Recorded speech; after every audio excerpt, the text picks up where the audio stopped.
All right, welcome to Spoiler Corner. How does it feel to be the shorter one now? I was gonna bring another chair, but okay, I could be sitting like this, but that would look really silly. That'd be awesome. I'm just like trying to go like this the whole time, but okay. So there's two twists in this ending. One I like, one I'm kind of eh. The one I think is that the person she falls in love with and is the prince looking after the place. Turns out it's all a diabolical scheme. He's really a jerk. He just wants the kingdom because he's not going to get his own kingdom. And he betrays her, and it leads to kind of the misunderstanding and the bit where the guy has to, the love interest. Not really the misunderstanding. No, Okay, hold on. The love interest doesn't go into the place when he drops her off, which is strange. It's only so he can have a conversation with himself to head back, which those bore the hell out of me, but it's short. So he walks away, it's like, oh, she'll just have to do without me, and then sort of has a fake conversation with the moose, and comes riding back. Reindeer, excuse me. But that is true. The fans would be on top of you. It's a reindeer, I'm a zoologist, I should... I was offended as a zoologist. People are offended by anything. They really are. And it leads to this climax. The climax, for the most part, I thought was not that interesting. That's where I'm sort of like, because we had a cool thing with the snow monster earlier, and in the snow castle, I'm like, couldn't we do something like that again? Couldn't the monster come back? I mean, it's kind of unfair that he dies. There was a lot of flimsy pretext to get everybody in the right position to make that work out just right, and it really wasn't cleverly written. Yeah, it's for just, everything else being so well handled. Obviously they need, and I didn't know exactly where it was going. I've not read the original fairy tale it's supposedly based on, and from what I've been told by every review and everybody on the planet, apparently neither did Disney because they changed 1,000 things. So yeah, I mean, it doesn't matter to me. That's classic Disney. But watching it, I was just like, I don't know where exactly this story's going, but I know it's very obvious they want all of these characters on this frozen lake. Yeah, and it's painful the way they were just getting them there for reasons. Yeah, and the way it's so... Everything else is so visually interesting, and this climax, you're just looking at white snow go by and fog, and it's just not that interesting. But the other twist that I thought was so friggin' ingenious is that Anna is dying. The sister accidentally sends the cold thing again into her heart. Again, that's the part that comes back, so why they had to be separated, which is clever. Again, they really show it there. And the act of true love is going to warm the heart a bit. It's the only way to save it. So they even keep saying, well, we had to give her to the prince so that they can kiss, like love's true kiss. The prince is a D-bag. Yeah, so he's a D-bag. Work. So that, well, obviously it's got to be the blonde guy, the guy we've been with. They got me there. I actually thought that's where they were going. And I was saying to myself, but wouldn't that go against what they're saying with knowing each other for only a few days and stuff like that? Or after one day, like, wouldn't this not work? And sure enough, they have it where the sister sees the queen. She's about to get killed by the bad guy, and she goes in there and stops the sword from coming down. That freezes her. That quote-unquote kills her. It's a great image. It is a wonderful image. Okay, that was really solid. Yeah, everything you needed to get to that point was weird. Yeah, but... and that is the act of love because she loves her sister. And then she melts and lives happily ever after. And then it gets all sappy, but, No, but that's Disney. That's fine. But it was... So, it really made you think it was going to go in this one direction that would have really gone against pretty much everything they were building up, but instead goes to this other one. And again, it shows the connection between the sisters and the love they have for each other, and it's just so well done. And what happens with the princess character and the blonde guy, they're a couple, but they're getting married. They don't have their first kiss till the very end. Yeah, actually. I mean, so it is. Well, so is Snow White, but but that was creepy. She was asleep. So you got this thing going on where they're just gonna start their own relationship and go see where it goes, and it's just. Man, is that hard to balance out while still being a Disney product and still being entertaining and just so well done. And I'm really up in the air because on the one hand, I actually didn't like making the other prince a complete douchebag. Like, he just flips on a dime. And, like, I thought, actually, if they were going to be mature about it, I thought maybe he would end up maybe going with the Ice Queen, or just abdicate power and be like, I've done my... But, of course, it's like, no, we need to make him a douchebag. So I don't really like that, but at the same time, I'm just like, then how would you have gotten to the point that we did like with, you know, him trying to take her out and... Yeah, I'm not saying it's an easy fix because, like I said, by God, I'm impressed they got as much as they did. And it's the same issue I have with a lot of Disney films where we're gonna be, like, all feminist about this, and, oh, these girls will be real characters and they'll kick ass, and... Yet she's still, like, completely... I mean, he's like, oh, well, your sister's dead. And she's like, no, and sits there and just waits to get stabbed. And I'm like, well, what happened to the ass-kicking characters? Then again, I was like, then you still couldn't have gotten to that scene. So I'm like, unwinnable situation. But, okay. If her sister's dead, though, I mean, that would still, like, you know, really take a lot out of the character. I know. Again, it just always amuses me how it's just like, we've got these two ass-kicking female characters, and in the end, it gets down to, well, we've got to have the couple dudes come in to move the plot along. And but they are not saving the day. In fact, honestly, I love it when and somebody just exploded. Sorry. Somebody set up a fire. We're in a dangerous neighborhood. Okay, but my realtor lied to me. I guess you do have a point. Actually, well, the other thing I was going to say is that, you know, the queen goes off and abandons everybody, leaves Winter, and the princess says, no, this is my problem, I'll go and get her. You, prince, you stay behind, look after the place, I got my horse, I'm gonna ride off. She's fixing all the problems. Like, she's riding off and doing everything. Okay, it's funny you bring that up, because that was the one thing that I sat there and I laughed, and I didn't even know he was gonna be a villain yet, but I'm just like, did I not turn to you? And I'm just like, when she takes off, I'm just like, yes, great plan. Let's have this random foreigner. No, but that makes sense because of how, again, and they set up why she will randomly fall in love with this person too, because she's isolated from people. So obviously the feeling she's having makes sense. But that's the reason she left him behind as well. It's not a smart choice. But it makes sense, because we're in love. Well, of course you're the only one I trust. No, it makes sense from a character perspective, but it's incredibly stupid. It doesn't make sense logically. No, but of course, but that's part of the fun of it. I was just laughing. I was like, is there no... is this not a constitutional monarchy? Is there no third person in charge? Because I'm like, oh, crap, okay, well, the Queen's an ice sorceress, okay, well, I is the next in line acting future monarch, and now abdicate the throne to go out, unguarded, by the way, to find her in the middle of this blizzard. You, random foreigner I just fell in love with yesterday, you now are running the show. But I think that's the character, though, is that she would do that, and... But nobody around her is like, Your Majesty, you can't just abdicate to random princes from foreign...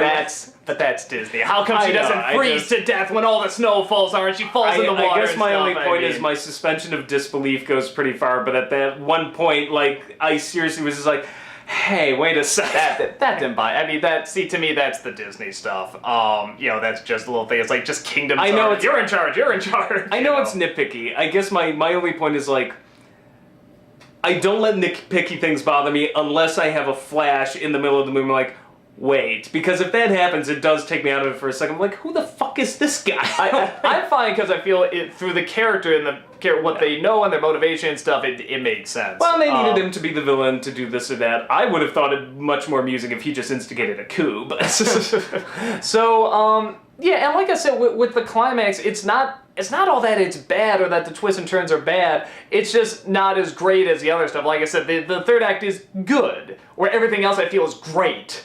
So the high point is really that song in the middle where the No Good Deed Goes Unpunished song. Yeah, the song from Wicked, basically. Yeah, and it's just... I can only describe it as like, and I love saying this about a family film, it's the fuck this shit song. Yeah. Like, she literally just is wandering around using her snow powers, and it's just one grand song version of fuck this shit, I'm gonna do what I want. Like, that was the highlight of the movie, and it's not that the rest isn't good, but it's like, that was like the top point, and the rest, it kind of just like plateaus or dips and goes back up and down, but yeah, that moment was so strong. And I honestly think the moment where the sister comes in to try to talk her out of it, that was really strong too. But yeah, that third act, it's like, it leads to such a great moment, but the pretext to get there is so flimsy. It is one of those where it's like, when the whole movie, I was just engulfed, enjoying all of it, and when that point when it hit the point where he's the bad guy and there's a coup and the other guy has to be convinced to go back, that's what I'm saying. Yeah, how long is this movie? It's starting to, But, like I said, when the sister saves the other sister, that's what really felt, okay, this, like you said, it's like, okay, we need to do this to get here, got it. I wish it could have been a little better, but I don't know. I am torn, because on the one hand, both sisters end up in an incredible position of weakness for something where they were really setting... But that's any character. Any character has to go through a weakness. I mean, I don't think it's because they're women, it's like, oh, well, we had to do this. Especially because the guys do not save the day. I wasn't finished. And she has the choice between which one to... I'm sorry. I wasn't finished. Sorry. But it leads to the point where both sisters basically end up becoming the central focus. I mean, the prince himself, he just ends up being some dude with a sword. Mm-hmm. I mean, it really ceases to be about the two guys there and about the two sisters again. So yeah, I'm kind of torn. Like, I'm like, okay, we delved back into a lot of cliche, but it ended up to a really good point. It's actually kind of like Korra, now that I think about how we're going in circles to get to a point we really liked. So yeah, I'm really torn. What drives me nuts is you didn't have to be so cliche about it getting there, because that scene where he pretty much is like, and he snuffs out the fire and he's like, and now I'm going to take over the kingdom, and she's like, you'll never get away with this. I already have. Yeah, I'm like, really? You had so many good lines in this? That's the line you threw in there? The second she said, you're never going to get away with this, I did like a head smack. And then when he said, you already have, I was just like... I was like, seriously? Yeah, so... I'm like, rule of thumb, by the way, movie villains, don't say you've already gotten away with something until the person you're trying to screw is already dead. They're still alive, you haven't gotten away with it. Well, let's be honest, this guy's plan doesn't make a whole lot of sense either. Why the hell would he keep the Ice Queen alive? Why the hell would they keep her alive? He could just kill her right there. It's like, why'd he bring her back? But that's what bothers me. It was so cliched. He's like, I'm gonna leave you to slowly freeze to death. It was doing so well juggling the other cliche, or keeping those cliches away and sort of creating something. And that is so old school, like, guy with the twirling his mustache, tie the girl to the railroad tracks, sort of Disney. That's what's and that's what I'm saying. It's like, it really went into that old damsel in distress cliche. Now it dug itself out of it. So I'm torn, because I was like, this is really obnoxiously bad sitting through this, but it dug itself out of it.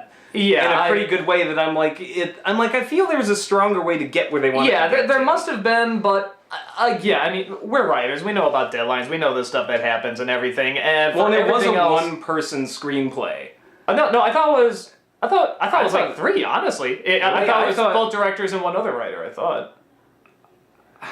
We'd have to check the credits again. I thought it said screenplay by, and because we were like, it brushed by really quickly, but I thought it was one person. Maybe the story was by three people. I don't know. I know the two directors and one other person either worked on the story or the screenplay. And overall, it's actually a pretty strong screenplay, which is why it surprised me that the ending really kind of like... But, yeah, I mean, it's a momentary sort of, I wish it could have been better, to get to a really good, strong point, and the first two-thirds, I think, are still really good and really strong, so... Well, the dynamic between the characters is really strong, and the one thing I forgot to mention about the Snowman earlier... They also dodged a bullet by making him a childhood creation. Yeah, that's true. Because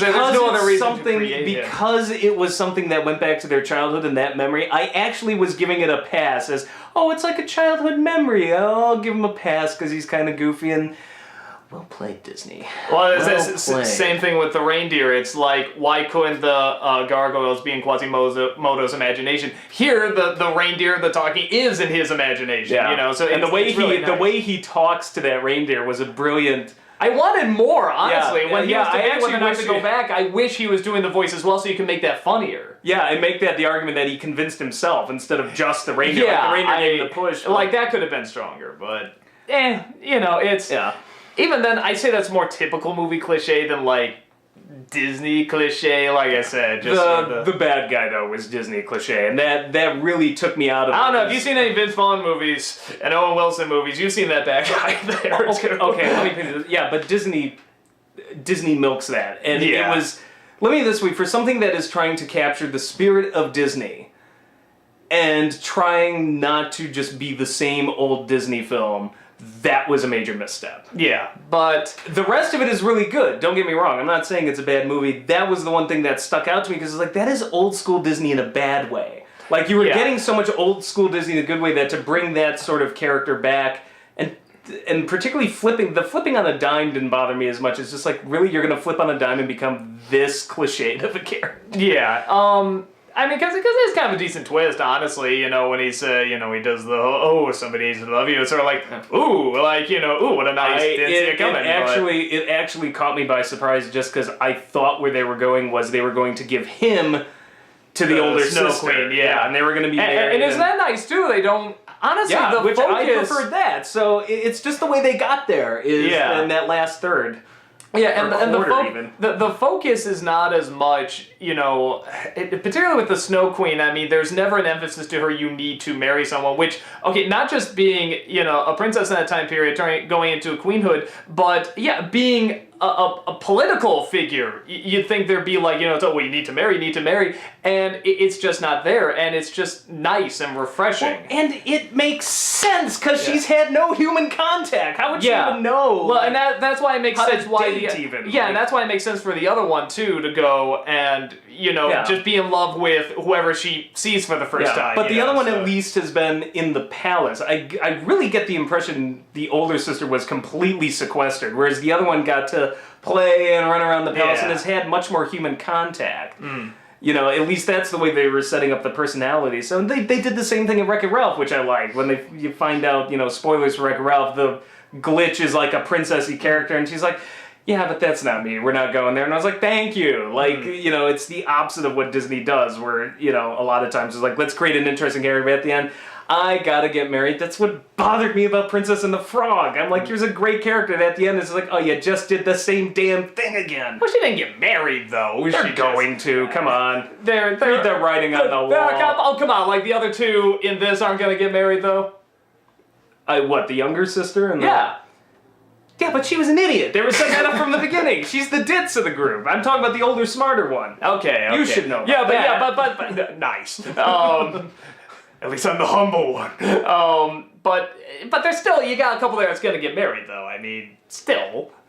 Fine, but at least we've got two couples and only one has to. And one is not evil or bad for like not wanting a man or not getting a married. So it's like just not even. It's just not even a thing. I just like it's like whatever. Yeah. No. It.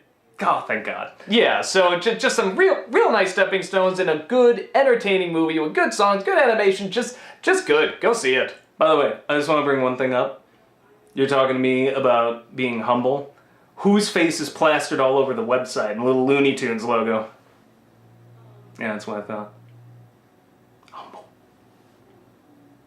I'll show you humble!